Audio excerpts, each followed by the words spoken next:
Assalamualaikum warahmatullahi wabarakatuh. Kami dari kelompok Musafir ingin mempresentasikan hasil kerja kami tentang hak milik. Jadi definisi hak milik adalah hak kebendaan yang memberikan wewenang penuh kepada pemegangnya untuk menggunakan, menikmati, dan menguasai benda secara utuh. Menurut pasal 57 KUH Perdata, hak milik memberikan kebebasan menikmati benda selama tidak melanggar peraturan perundang-undangan yang berlaku. Sifat hak milik. Hak ini merupakan hak yang paling mutlak dan sempurna atas suatu benda. Suatu benda menjadikannya pusat dalam hukum kebendaan. Selanjutnya ada dasar hukum hak milik. Yang pertama itu ada Kode Perdata. Dari pasal 57 sampai 58 KUH Perdata mengatur hak milik secara rinci. Yang kedua itu ada Undang-Undang Pokok Agraria. Dalam Undang-Undang Pokok Agraria Nomor 5 Tahun 1960 Pasal 20 memberikan landasan hukum mengenai kepemilikan tanah. Selanjutnya yang ketiga ada Peraturan Pelaksana.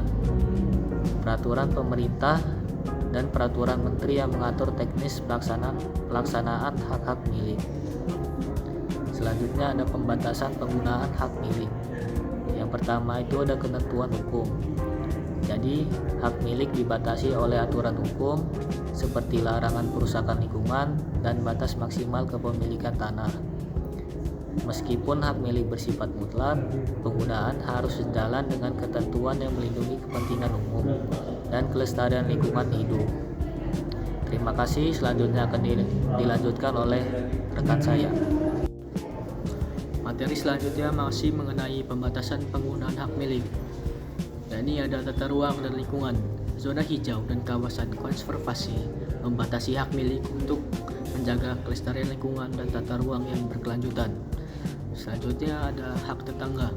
Pasal 625 KUH Perdata melindungi hak tetangga agar tidak dirugikan oleh tindakan pemilik hak milik.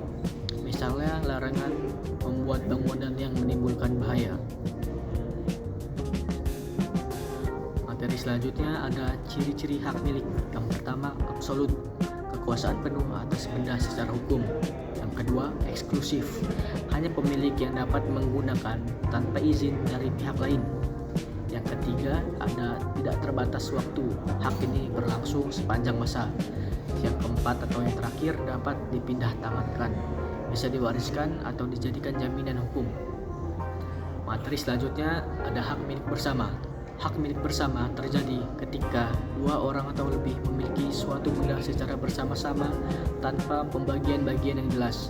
Setiap pemilik berhak atas keseluruhan benda tersebut, bukan sekedar bagian tertentu.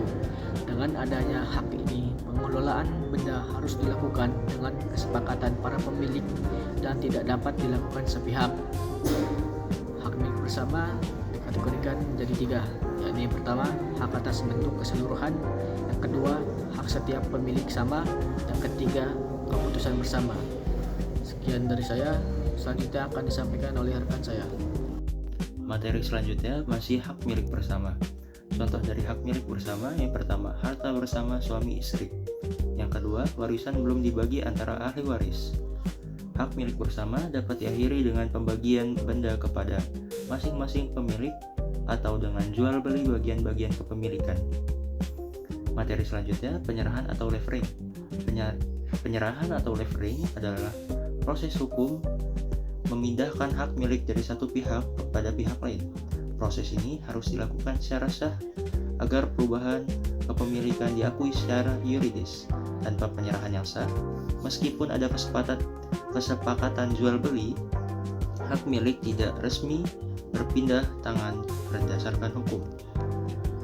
Penyerahan atau levering ada dua jenis. Yang pertama, penyerahan nyata, yaitu penyerahan fisik benda pada pemilik baru, misalnya penyerahan kunci tanah atau properti. Yang kedua, penyerahan yuridis, yaitu pengalihan melalui akta notaris dan pendaftaran di PPAT sebagai syarat formal legalitas. Contoh praktisnya, jual beli tanah harus melalui proses ini agar sah menurut hukum agraria Indonesia. Sekian presentasi dari kami.